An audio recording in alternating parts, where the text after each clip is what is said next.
I appreciate the opportunity to speak to you, and for that I'm grateful to the organizers. And the answer to the question, of course, is yes. But since my image has been degraded, I have to work harder. And so I will prove to you that everything that has been said is obsolete.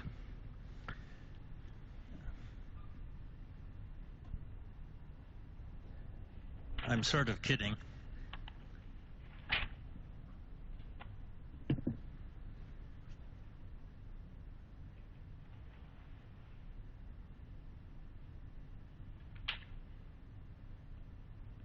This is the boycottage of non-invasive people.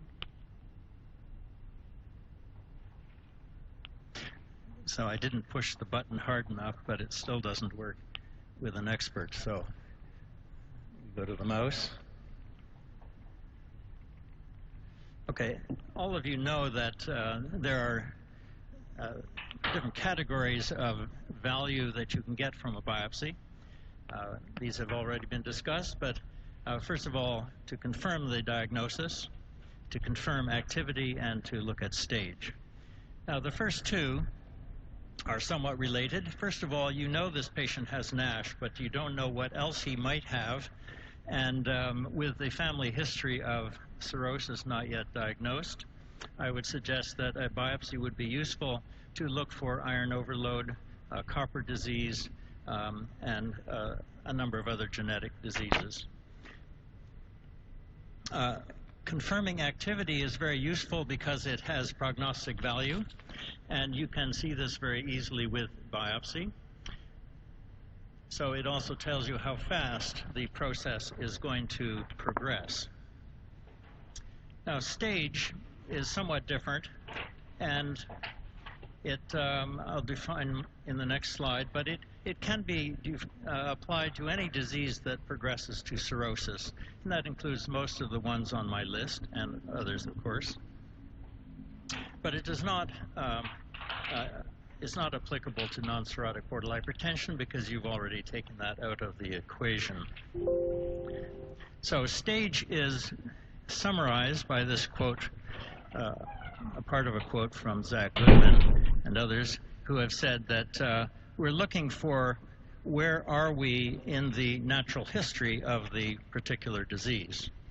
Usually we evaluate this with periportal fibrosis, the development of septa, and then looking at the size and number of the septa. But there is more beyond just staging, and we need to consider that cirrhosis can regress, and where are we in the progress of the regression, if you like. And also we have to consider decompensation, which is where the clinical importance of the cirrhosis comes to be. So it reflects on the prognosis to know where you are with regression and decompensation. For example, you can ask the question, is this cirrhosis reversible or irreversible? Now, I'll go on to staging. This is a selected sample of the more common staging systems, starting with the Ishak, which uses 6 levels from normal to cirrhosis. The Metavir uses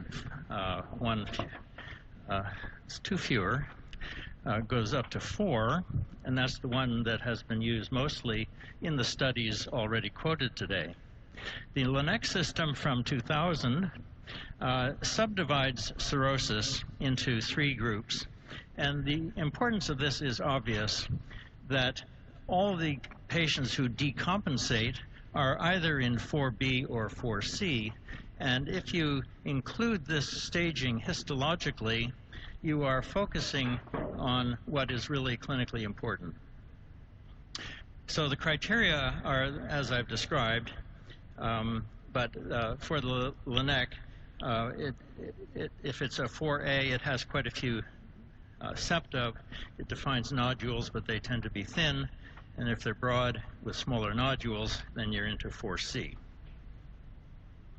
Now, regression is the problem. Even with the LINEC 2000, the year 2000, we did not discuss regression, and this has to be included in a good staging system. It's very difficult to do it with this formulation. However, a more recent addition, it actually began in 1997 with the work of Kage, who was in Japan, and later by Dillon's group and others, and it became refined in about 2006. And this is a continuous variable where you can measure from about 2% up to about 50%. That is the percent of the area of the tissue which is occupied by collagen, or the CPA. This is usually done with these slides, but you can use others. The new one on the block is the second harmonic generation. This is the basis for the Q fibrosis studies. And the advantage of that is that when you quantify using a machine, the results are objective, do not require as much pathology input. It can detect regression, as you can see. As the CPA decreases, you are detecting regression. But the downside is that it requires some expertise technically with digital imaging analysis. This is not hard, but it does require a bit of different effort. Before we go any further with these issues, I want to summarize quickly how cirrhosis develops so that we understand what we are actually measuring. Parenchymal extinction is the loss of hepatocytes and related structures, such as reticulin and sinusoidal endothelium, and this results in a loss of tissue volume. In other words, cirrhosis is a disease with prominent collapse of the tissue. So all the septa in this photograph represent areas of collapse. We usually call this areas of fibrosis, but you can consider it in either way. In my opinion, it's mostly collapse. Here's another example which illustrates how variable this is. In the center here, which would be segment 4, you can see maximal collapse with less so on either side. So this has a high collagen proportionate area, but is that really fibrosis, or is it just the collapse, especially seen in the middle? Now, the evidence for collapse is obvious when you look at higher power also. You can see in the ellipses, you have arteries that are stained with actin stain. So this shows you where the portal tracts are. And you can see there are 7 portal tracts illustrated there. There should only be about 1 on average in the boxes and the hepatic vein, which is obstructed. Here's another view on a trichrome, which shows a large hepatic vein in the top center. And this is largely obstructed with collagen. So the collagen is in the vessel. And then all around you have these collapsed portal tracts, which includes the original portal tract fibrous stroma.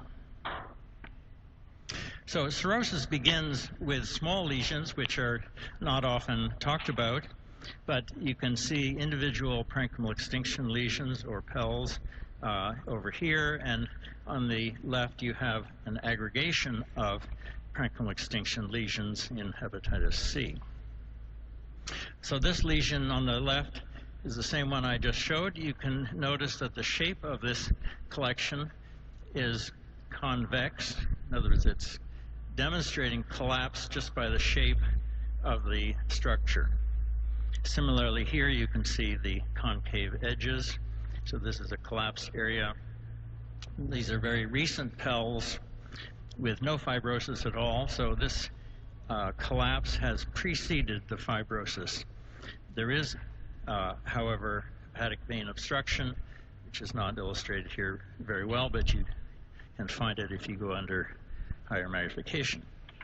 Now, some diseases have a lot of fibrosis at the beginning of the disease, particularly alcohol, and to some extent NASH, with perivenular fibrosis here, and the vein is actually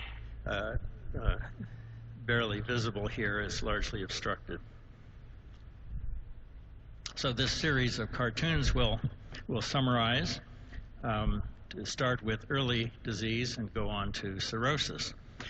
This uses red dots as arteries. So just showing larger arteries. These are a surrogate for portal tracts, so I won't try to show every element. The blue circles are hepatic veins, small ones and some larger ones here. And the arrows at the edge will illustrate the shape of the liver and how it is changing with progression. So small PELs start, as I've illustrated already, as little blobs of collapsed, or not yet collapsed, but then it collapses as it heals. As you remove the dead hepatocytes, then they get this typical concave edges.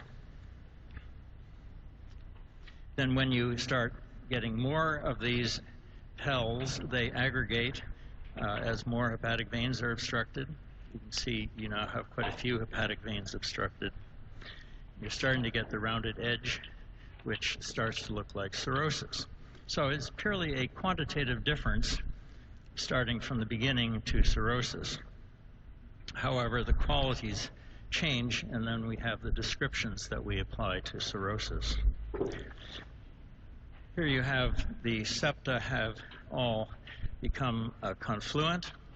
You can see that most of the smaller hepatic veins are obstructed, and the tissue has shrunken away from the original contour, and you can see here even more as the liver shrinks. So we're losing volume, and we are increasing the amount of tissue that has no hepatocytes. You will note here, for instance, on the tip of the left lobe, the arterial density is higher here than elsewhere because there are no hepatocytes to keep the arteries apart. And this happens in areas where you have more severe hepatic vein obstruction or no hepatocytes. So this area is a more severe area of extinction. Now I want to switch to regeneration now. So the green dots now represent ducts or the progeny of the ducts. And otherwise this is the same. Now the main point here will be that there is no regeneration in certain areas.